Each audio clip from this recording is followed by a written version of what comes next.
Hi, welcome back. I'm Priscilla. I always think you're going to start it the way you start your videos. Hola, la gente. Yeah. Hola, la gente. Oh my God, I haven't made one of those in a minute. Oh my God. Hola, la gente. Welcome back to The Discomfort. Hola.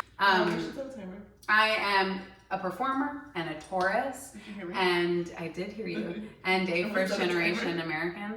And she's just talking over me now. We should set a timer.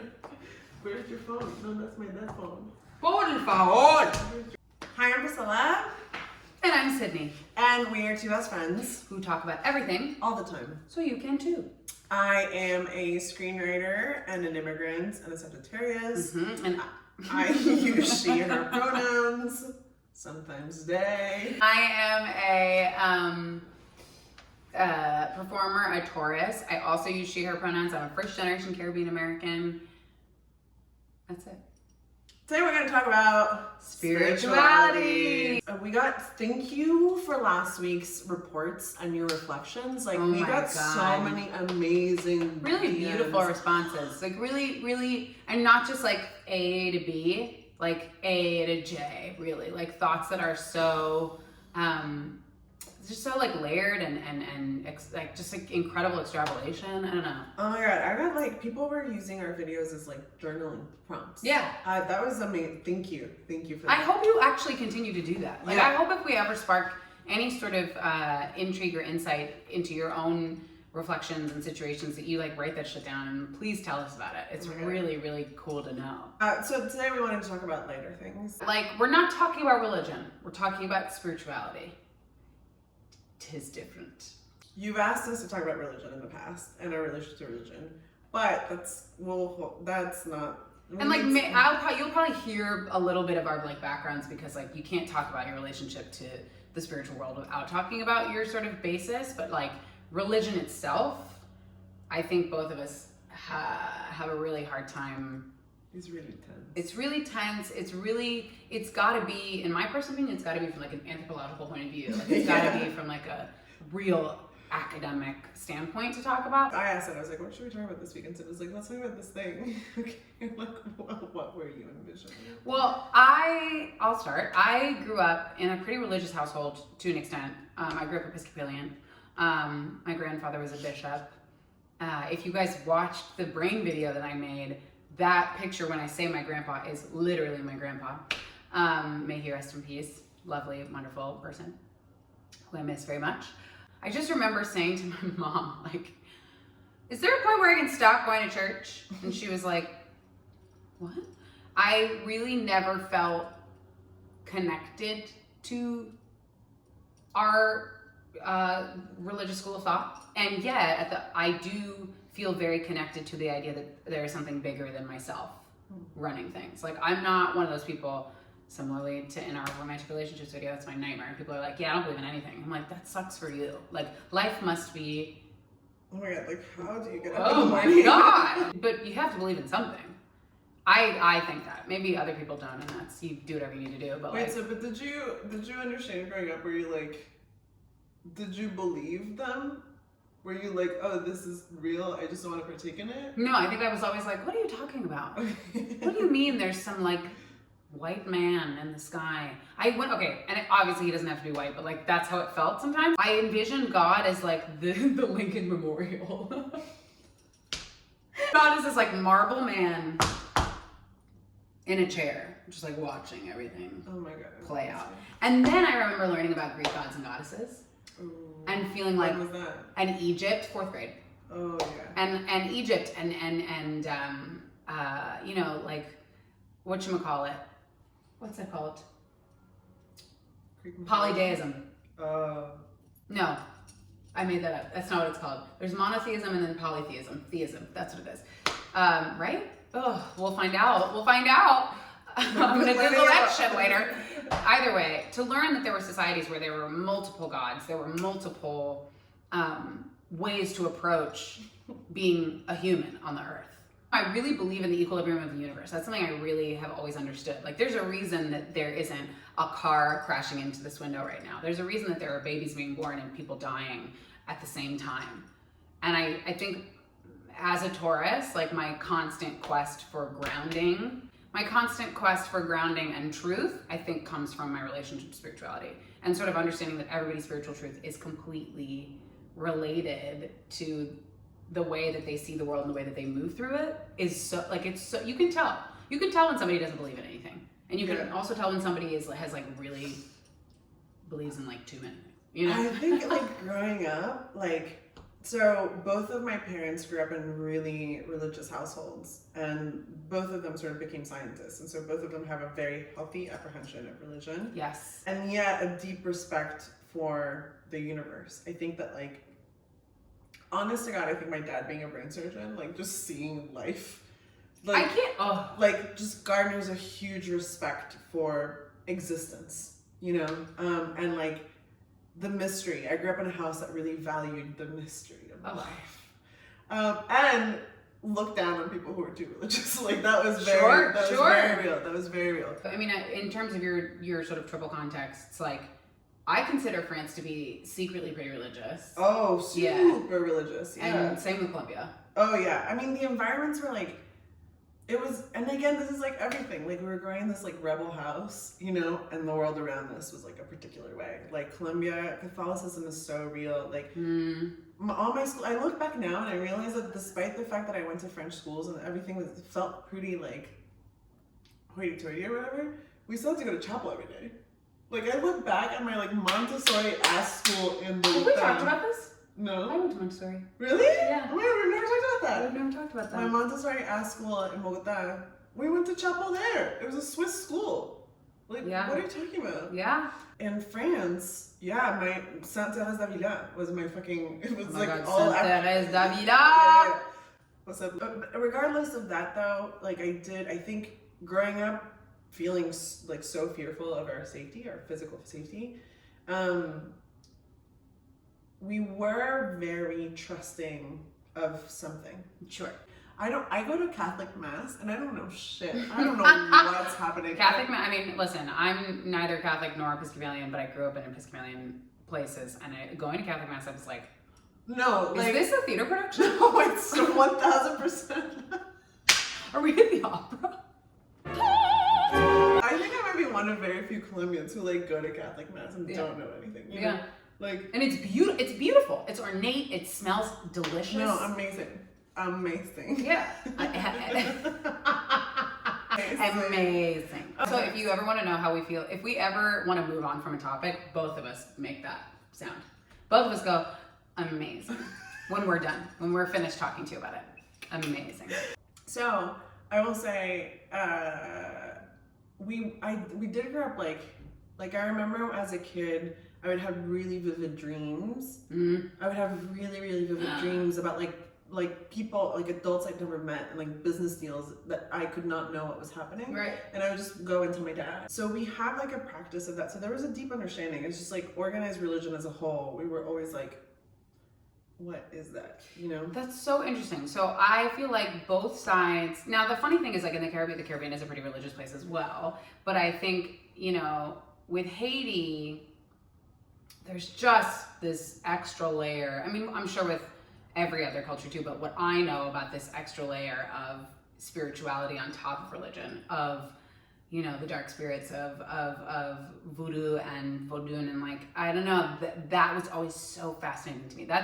Voodoo is at the basis of Haitian culture in so many different ways. It's at the basis of the revolution. It's at the basis of, you know, with Boukman, who, you know, I'll post a little thing about who that was here, but like, so as a result, I've always been fascinated in things like that. Like, spirituality is not just, you know, is not just your relationship to the governing forces of the planet or of the universe, but I do think it's also your relationship to the dead. It's your relationship to the other worlds that there are, and there are multiple in my mind, you know, like. I grew up around so many like prayerful, like the rosary was huge, right? There's an aspect, there's a deep aspect of, obviously Santeria, voodoo, all of these things have deep layers in history, which like we're not gonna get into. There's a mysticism to like the prayer of the rosary, and a mysticism to people's faith in Mother Mary. Yes. And so I grew up around a lot of like healing circles of women who would like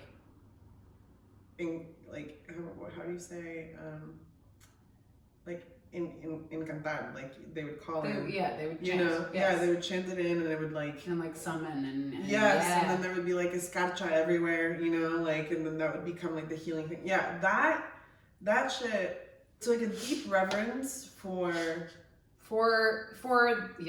mystery. Like yes, for mystery and like you said, mysticism and the mystics of the community, like shamans and healers and like, you know, I don't know, I've always been a sucker for a palm reader. I've always been like, wow, like what do you see that I don't see? Like seers, that is such a fascinating thing to me. I remember learning about the Salem witch trials and being like, because I grew up in suburban Connecticut, and you know, you in school you go to Salem. Mm-hmm. You just do. Almost every single school in Connecticut takes a trip to Salem. When you go to Salem, which is in Massachusetts, a lot of the sort of like witch museums are very kitschy, but there is also like a presence there. Yeah. You feel it. Yeah. You're like, oh my God. I don't know. I think I grew up with a very different idea of death. I think I grew up with a very different idea of what constitutes connection and connectivity and like I think of the way I was born. This is a ridiculous story. My grandmother, my dad's mother, had gotten knee surgery the week before I was born. And long story short is that she ended up dying on the table for a second and then coming back. They resuscitated her. And the doctors apparently, now I could be telling this wrong, my family will tell me. The doctors apparently said to my family, don't tell her she died, it'll freak her out. And the first thing she said to my father was, I think I died. Of course.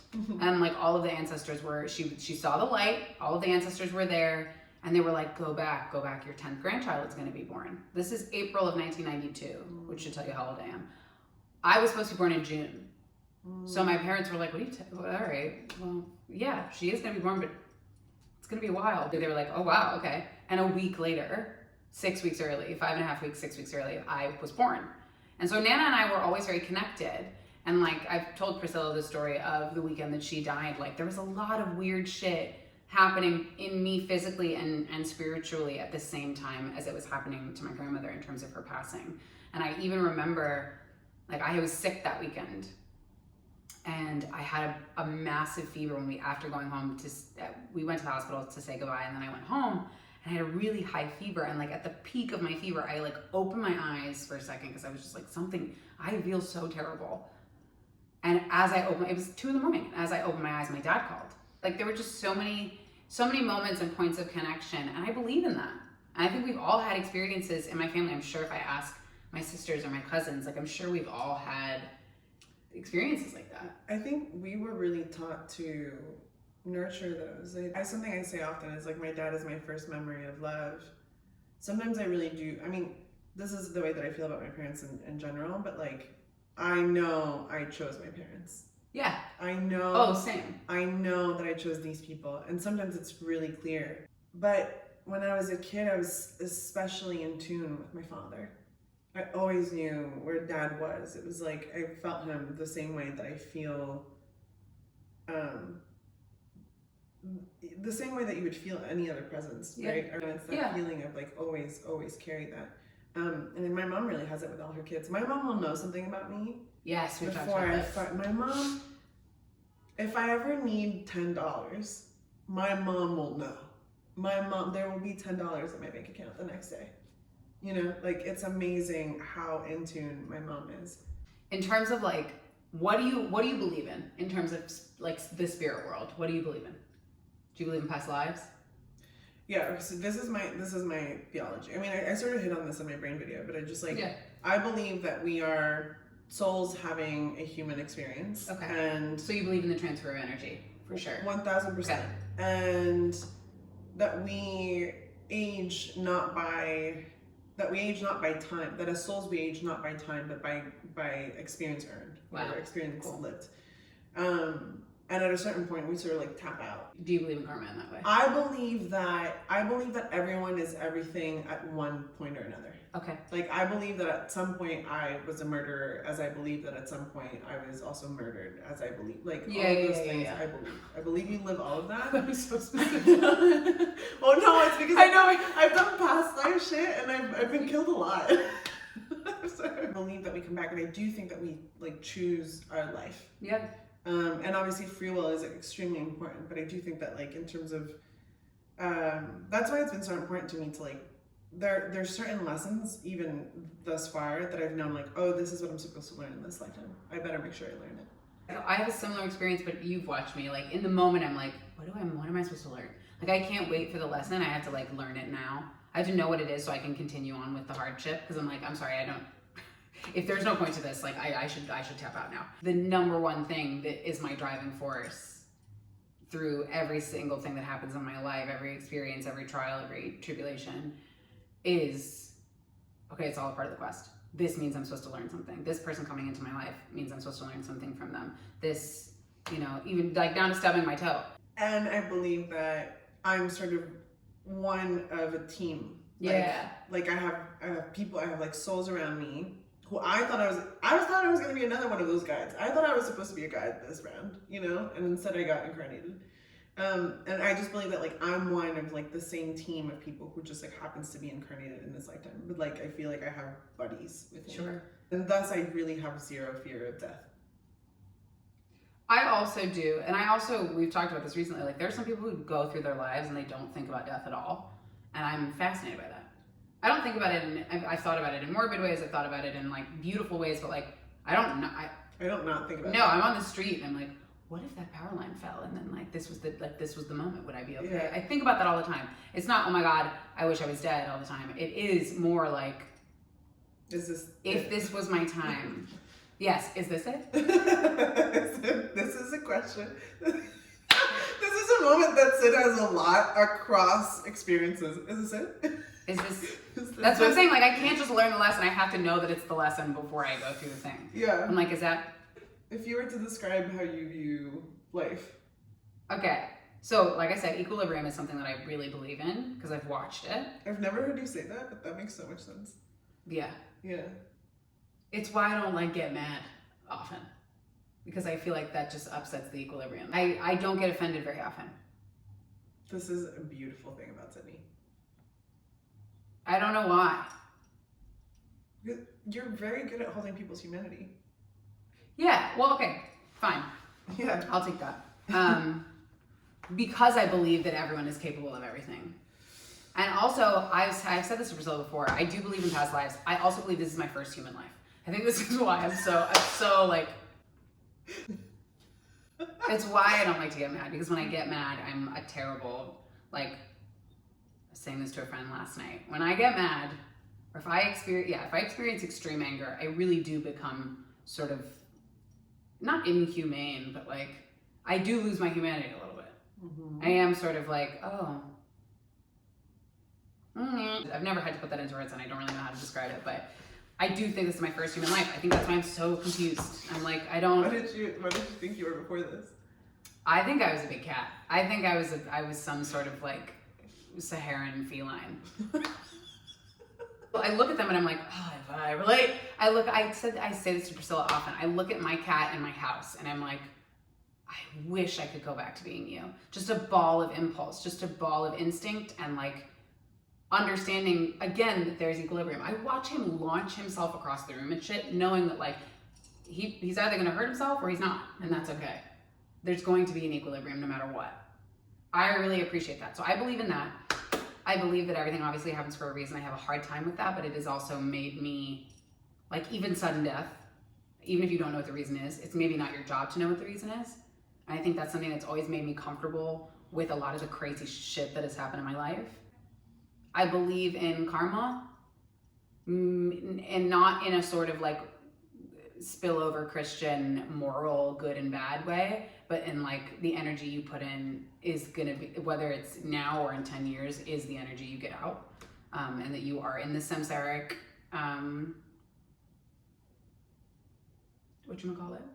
cycle. I don't necessarily know if I believe in heaven and hell, but I definitely believe in nirvana. I definitely believe in the sort of like release of the cycle where you do get to just be a guide, where you stop being, you know, I think the reason we keep coming back is because there's still more to do in our souls. There's still more to discover. There's still more to mine. I believe in soul transfer. I believe that certain people are a reincarnation of other souls, or like they take energy from, you know, and people talk about that with babies all the time where they're like, oh my God, she is grandma again. I think however you get through your life, I think it's a beautiful thing about spirituality. I think religion is tied to this as well, and I think a lot of people grasp onto religion for this. But I think the best thing about spirituality is that it's a strap hang. You know, it's like the thing and for those of you who don't know, a strap hang is how you, I don't know if, usually now you just have a railing, but in the 70s and 80s and 90s, on the subway in New York City, there were these leather straps, and I'm sure on other public transportation, but my context for it is New York. And the minute the car, if you were standing, the minute it jolted, you'd grab the strap hang. That's what spirituality is. The minute you have upsets in your life, if you don't have that strap hang, you're just gonna be sort of like uncentered, unmoored, like one of those. One of those car dealership. Oh, blowing in the wind, you know. Do it again. But.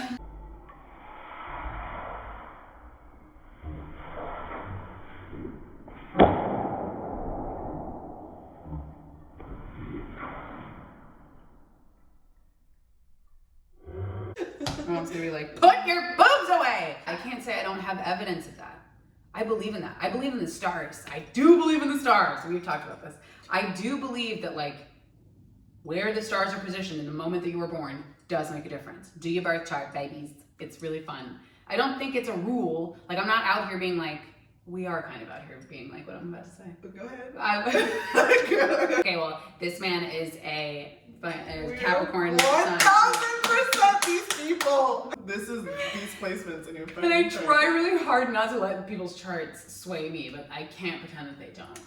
I have a couple friends who are like astrologers. And it's so amazing. What a cool practice. Like, I'm actually gonna shout her out. Like Janelle is unbelievable. I will say something and Janelle will be like, okay, well yeah, that makes sense. This is your house or whatever. Like she is so fucking. Janelle is a favorite. Mela Pavon is a favorite as well. Honestly, guys, comment your favorite astrologers. We love to find out. Here's something that I did feel growing up is like I also have a deep apprehension of people who don't believe in anything because I have always felt like, oh, then you've never. Just feel self-important. Well, it felt like, wow, that means you've never been in spaces that are grander than you. Yes. Like that's a beautiful my, you know, I mean, this is so hard because it's so gentrified, but like, if you go to El Cabo de la Vela, the north coast of Colombia, there's red sand on the ground. Oh my gosh, you open a guava or a passion fruit, I'm like, that is God. Like, I don't know how that happens, but I mean, I do, but like, wow. I remember us like just being in bulletproof everything and like such fears for our life. And I remember, I don't know that I would pray because I don't think I had prayers, but I remember like connecting as a kid, and that always made me feel safe, and no one could take that away from me. Yeah. Even as a child, I was like, this wasn't about fucking Bible verses. Like it just was like pure connection. And in the midst of fucking like life and death chaos. Yes. It was there. So when someone says I don't believe anything, I'm like, oh, you've never feared for your life. Right. That's like what I believe. I'm like, oh, or you are in active flee mode from death. That is like a wild statement that I've just made. Even atheism in my mind is not, like even the act of not believing in something is a school of belief. Do you know what I mean? Like atheists are believers. They are spiritual. Like hardcore atheists are more studied about atheism and their belief system. Yes, I believe it's. I just believe in the power of, like I said, connectivity. I believe that like if you tap in, you'll find out what it is you believe in. Yeah. And again, it's exactly what you said. It's about seeing spirituality in the most simple of things. Priscilla makes fun of me all the time because I'll see a trash can and I'll be like, I feel like that. Syd has the most, like, Syd can empathize with anything. And I mean any inanimate object. Like, Syd, it's amazing. It's like a brand of her humor, but it's also a brand of her humanity, which is like, she'll look at a planter, like, slanted in a type of way, and she'll be like, yeah, that was me this morning. No, we saw a dirty mattress on the sidewalk one day, and I was like, Same. if that's not a manifestation of who I am in the moment. But also, what that has created, though, unfortunately and fortunately, is this sort of unwillingness, because I don't like binary things. I don't like good and bad. It's something we've talked about in terms of gender, and one day we will get into gender, but like, we talked about this in terms of gender. Like, I don't think I've ever really believed, even if my language is gendered, I don't think I've ever really believed in both as just the rule. I don't think I've ever understood anything as not a spectrum. It's why I get overwhelmed, because I'm like,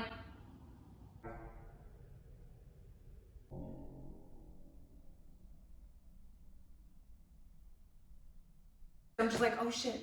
I have to. Where am I?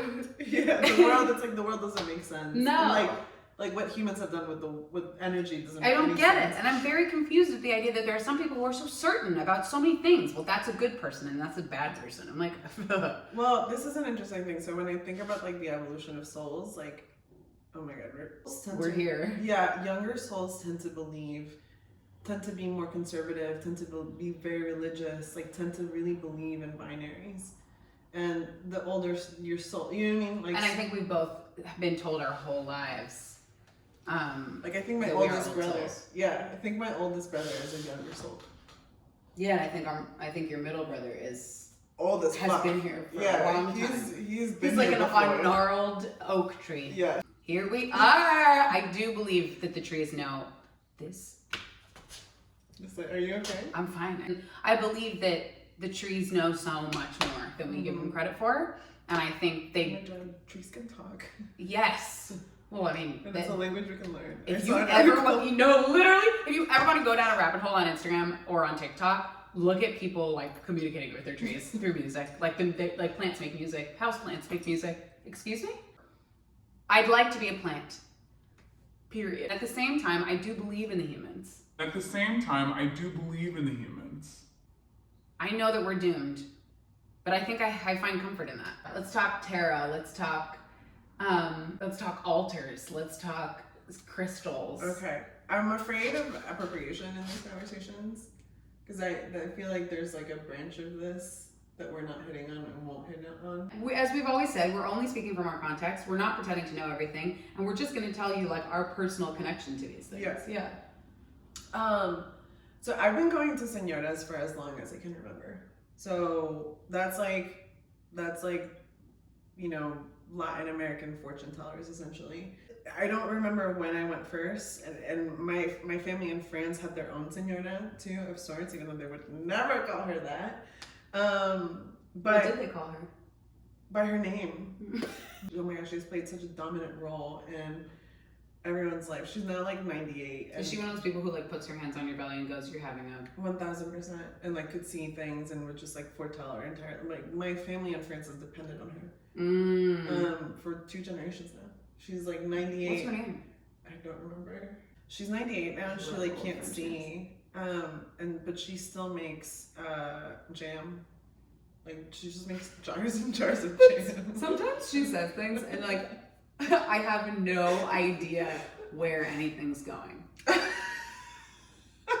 But yeah, I've been going to señoras since I was forever, and I think that my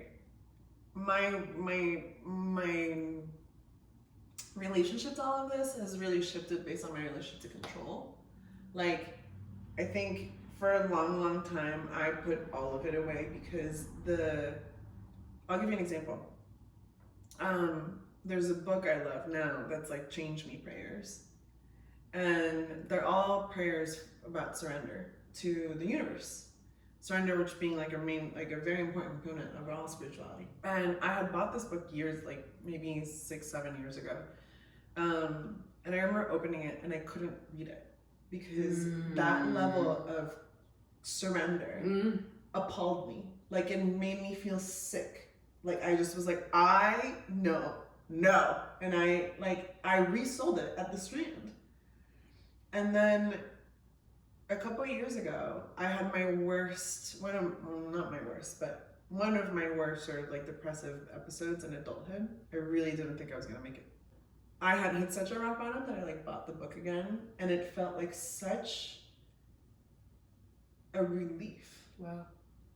And I think my relationship to tarot, for example, was along those lines. Like 5-7 years ago, tarot gave me painstaking anxiety because I was like, oh my god, like I would see a tower and I'd be like, like everything's gonna be over, you know. And now I'm like, oh great, like thanks for the intel. I think that's always been tarot for me. The latter has always been tarot for me. I'm like, oh, I just need you to reshape this narrative in my head for me. Because like, as somebody with clinical anxiety and depression, like I believe what I think. And I think one of the most incredible pieces of advice I've ever received is, you know, not all your thoughts serve you. And for somebody with a hyperactive brain, with an apocalyptic brain too, that's true. Not all of my thoughts are in my best interest at all. So if I surrender to those thoughts, it sucks. It's a terrible place. So tarot has given me like a really beautiful, and has since college, like a beautiful reminder of, oh, like, A, you're in control of more than you think you are. And also there's a bunch of shit that's out of your control, and that's okay. And like, this isn't reading your future. This is reading a possible outcome of a bunch of things, a line of actions that you might make, a sequence of steps that you might take might lead to this, or like, here's a new way of looking at something that you deemed, a situation that you deemed taxing or burdensome. If you shape it this way, maybe it can be it can lead you to learning. I think you're reminding me that I have always believed that life was about connection and moments, and that you could either choose to connect or live miserably. A huge part of why I got sober was because in the back of I always heard like a little voice that like, in active addiction, I was disconnecting. And I feel that even now, like I'll catch myself in moments of hyperactivity or where I'll work myself to the bone or something, and it's like I can hear the little voice being like, you're disconnecting. All of this would be much easier if you connected. It's so funny. We have an opposite experience of this. Like, that little voice is louder than anybody else's voice for me, which is not always great, and has gotten me into trouble. I just don't believe in regretting things. I just believe that like, you are where you are. I think my search and desire for adrenaline, like I'm such an adrenaline junkie. Oh, I avoid adrenaline at all costs. I'm such an adrenaline junkie. I love connectivity and serendipity so much. The moments where, and it's mostly to do with people, like there are people that I have met, this friendship included, like it just takes my breath away that the universe conspires to make things happen. And those moments give me the most adrenaline rush. So I'm always chasing them. So when I'm like in a deeply spiritual place, I have to watch it, because a part of me will always just want to feel that connectivity, like those doors opening like that, more and more and more and more. And then I just have to put pause, because like I do believe that life is magic, and I want to stay in the magic place always. I do believe in that, but I'm scared of the power that holds.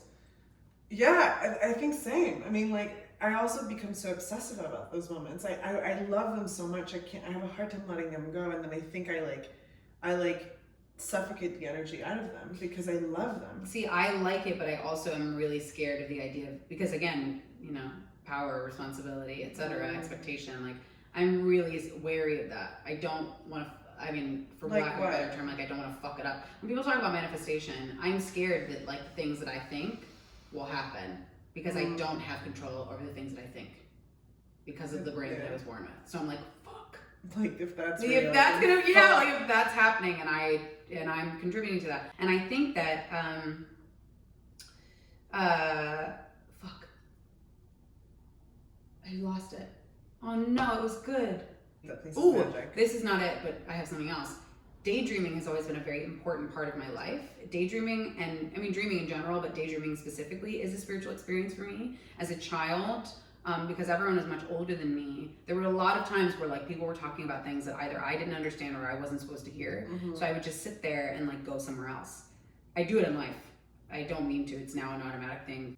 #ADHD. My greatest visions of my life And like the pockets of consciousness that I've opened up to understand my own expansiveness have come from daydreams and from like visions in childhood. I think daydreaming, this is something else we share. I just like it's like consciously connecting. Yes. I've had to really learn to calm down because I want to stay in the daydream forever. Right. And I think the way that I've seen this, like, this is interesting, right? Because it's like, in my career, I daydream, but then I just had to let it go. The stakes are so high for me that I just let it go. I completely surrender in all of it.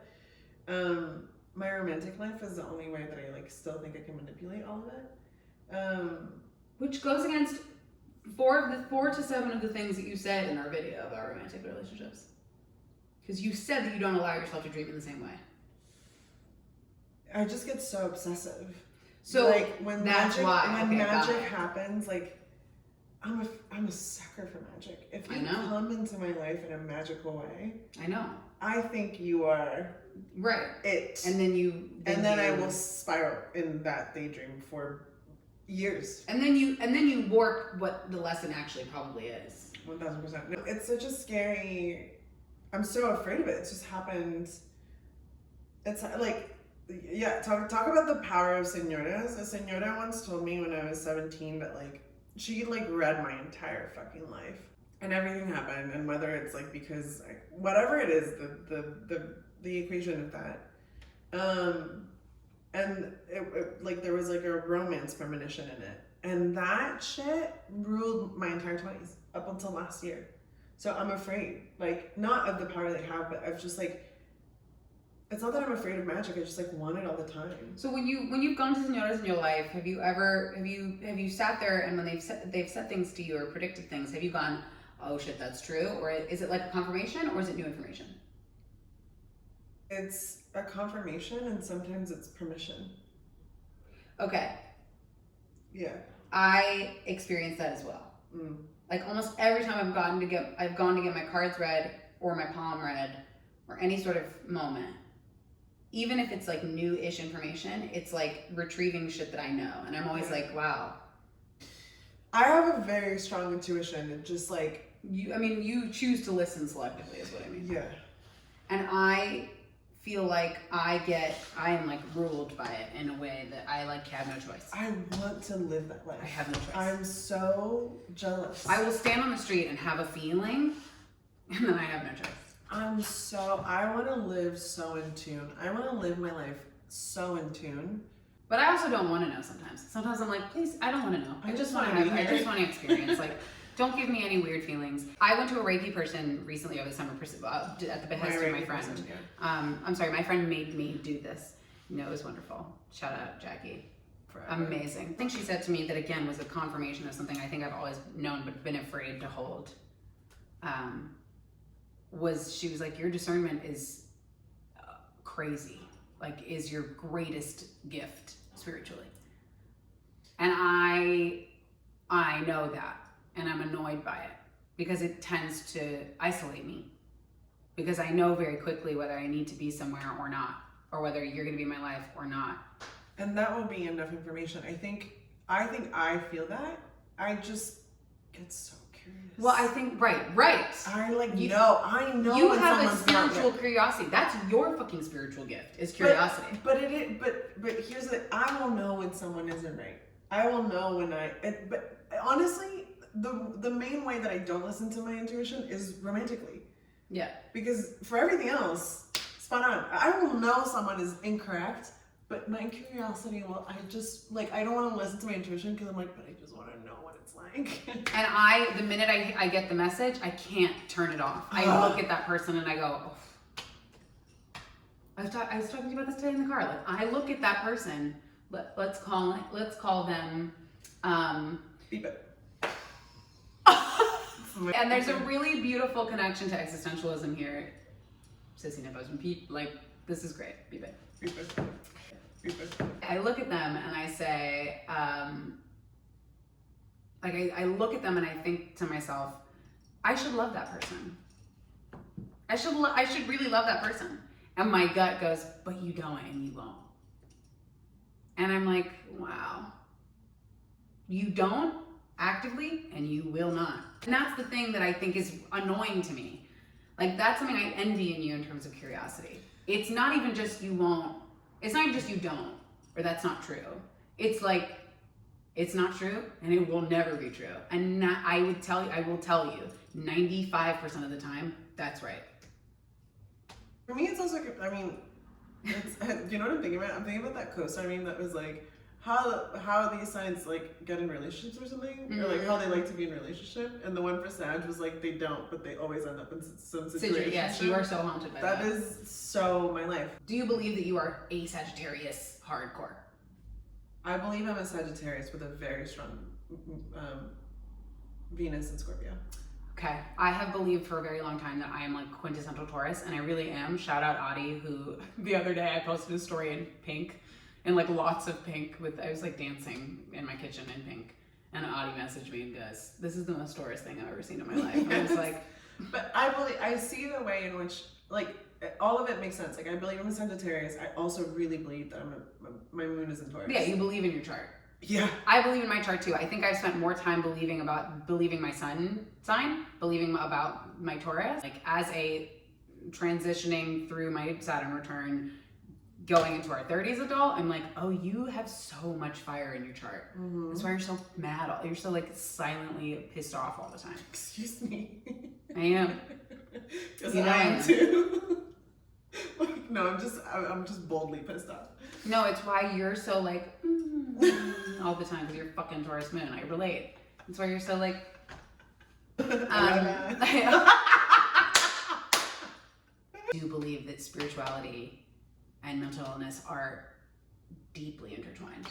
I mean, you know that I could write a book. Yeah, and both of us have very interesting family histories on that, which we probably will never go into in detail. But and on a low grade level, I find depression to be a spiritual experience. Yes. I mean that what I'm saying, like yes, my most meaningful deep connections have happened in my deepest, in my darkest yeah. Yeah, and this is not just like an ideology. I had somebody once correct me. I talked about being depressive, and they were like, "No, you have depressive. You're a person with depression." Stop doing that to people. Stop doing that to people. You're not a depressive. You're a person who has depressive episodes or depressive tendency or whatever the fuck.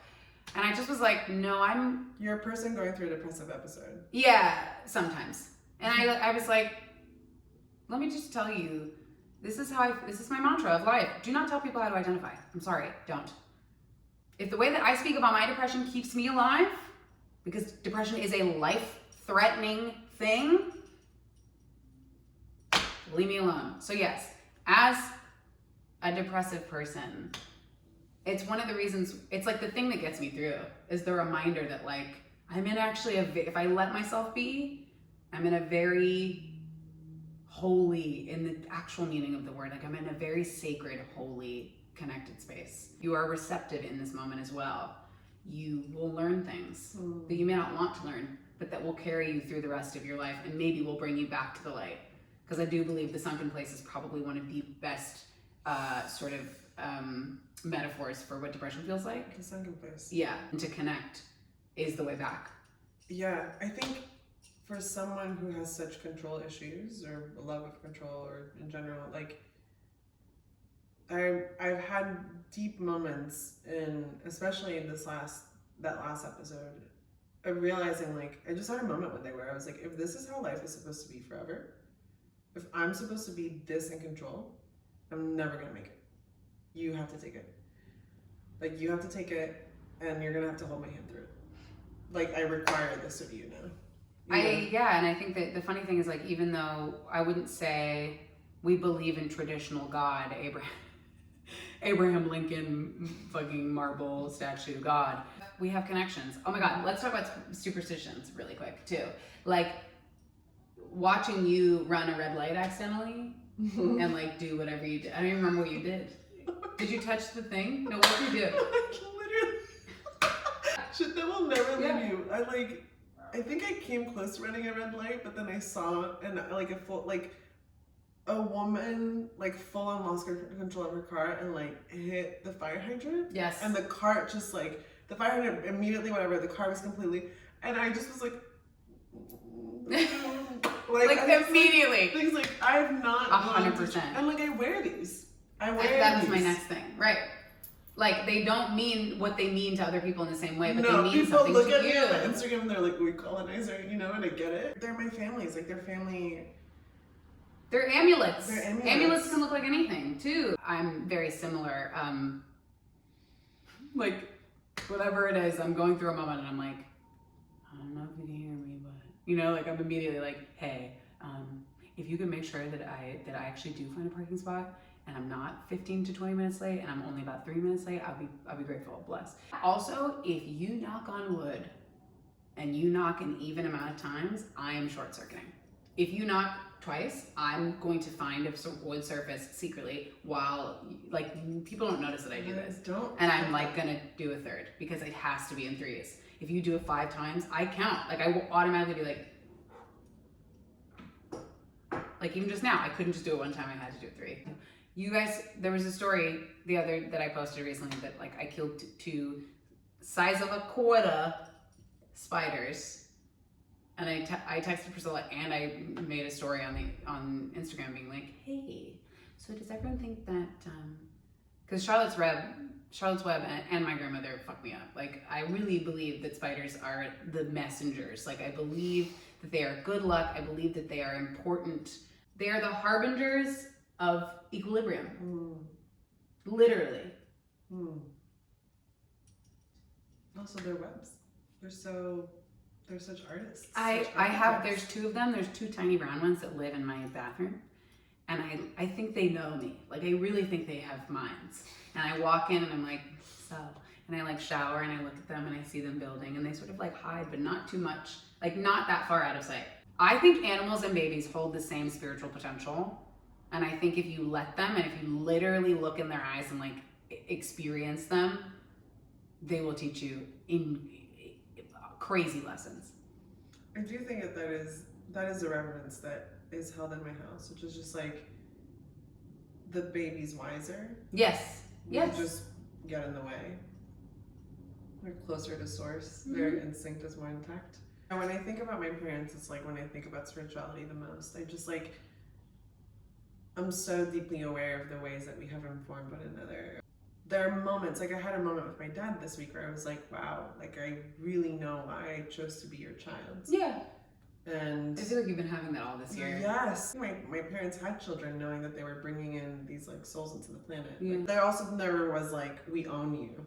No. Like, energy about it. And so I sort of feel that way about life. I don't know. It's not that I obviously want to live my life to the fullest, and I think I do. I do think it's just like this giant spiritual quest. Yeah. I think that's the only way I'm comfortable with it. If you tell me that I'm supposed to be here to do some fucking paperwork and, like, wait in line at the DMV and pay bills and die, Amazing. Time is a construct. I hate this. If you tell me that those are the things that I'm here to do, like, I'd rather go be a plant. Like, I'd rather do it something else. And I just want to live magically. Like, I want to experience deep connection at all times. Like, connection is a thing that makes life make sense to me. Yes. Like, I think about connection as a thing of, like, oh, this is like, we need human bodies to feel that. What a gift we've been given. Like, I can feel a hug with you, that you can feel connection with this new person. Like, that makes sense to me. Then I'm like, oh, this is why we were gifted bodies. Because otherwise I'm like, let's just go back to the soul place. Like, what are we doing here? I also think that, like, oh God, I lost it again. Because you say great things. You say great things. To not just be here. Oh, that's what it was. And it was the same thing from before.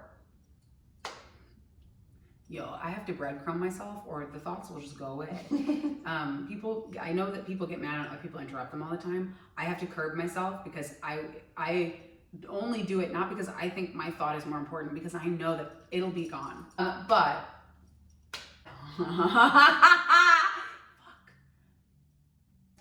Went away? Because I sidebarred. I should have just gone with it. No.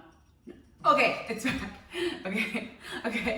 I hate it. Okay. I do believe in patterns, and I also believe I need somebody to one day, shout out to anybody who wants to like tutor me in numerology. I believe in numbers, I believe in patterns, but I also believe in, I think this is our intersection of this exact thing, is like, if I'm gonna be here, I also really, I don't believe that I'm just worthy by being here. Like I need to like, purpose. Yeah, you know, there's certain experiences that I've never had that I've been blessed not to have. So if I'm gonna do that, I better be worthy of whatever experience is happening. How beautiful to be reborn. If I really was a big cat and I'm now reborn a person and I get the chance to speak and I get the chance to think and feel and do, and not that lions and tigers and jaguars, etc. don't get that chance. I wanna be worthy of it. Like some people are born dead. Like we weren't.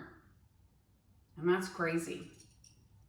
So now we figured, since we're doing spirituality, since we've talked about tarot, since we've touched on things like that, and like, please share your things, share your amulets, what are your stones? What are your, I don't know my stones. I'm still new to crystals and like, yeah, crystals are not my best practice. Me neither. It's just, I don't feel connected yet, so I don't feel like picking it up. Oh my God, my friend Kia has the most beautiful altar and like so many crystals, and she knows exactly what they mean and the power that they hold. But yeah, let us know what yours are, and like what gets you through your life. In that vein, we are going to do a reading for you. You go first. You pick. I brought your decks out because P has a lot of decks. I have 2 decks that I like. I like the the Rider Tarot, and I like the Animal Spirit deck, which is by Kim Kranz, which is also a bunch of appropriation. That's the other thing about spirituality. It's definitely been that's what I'm saying. Gentrified and appropriated. And yeah, I'm really mindful of that. Because Yeah, and I would love to like really go. I would love to take like a specific trip to understand the source. Like I want to take like a voodoo trip. I want to take a trip devoted to understanding the mysticism of my ancestors. It'd be rad. Yo. Okay. What are we asking? I don't know, like what are we? Where are you at today? I'm thinking about tulip. I'm thinking about everything. No, I'm thinking about my career. I'm thinking a lot about what's like, why do I feel so on the brink right now? I just feel like I'm on a cliff. Okay. This is Sydney's. Literally whatever jumps out. And obviously there's so many different readings that you can do in each. Oh, we should have read the book. Should I read the book? Yeah.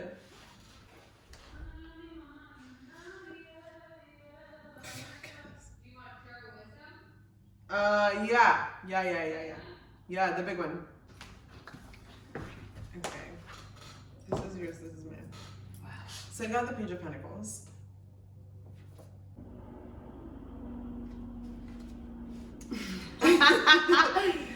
A student or beginner in something, in magic or any other area of learning. Fascination with something without the need to do anything except follow the wonder of it. Oh my God, come on!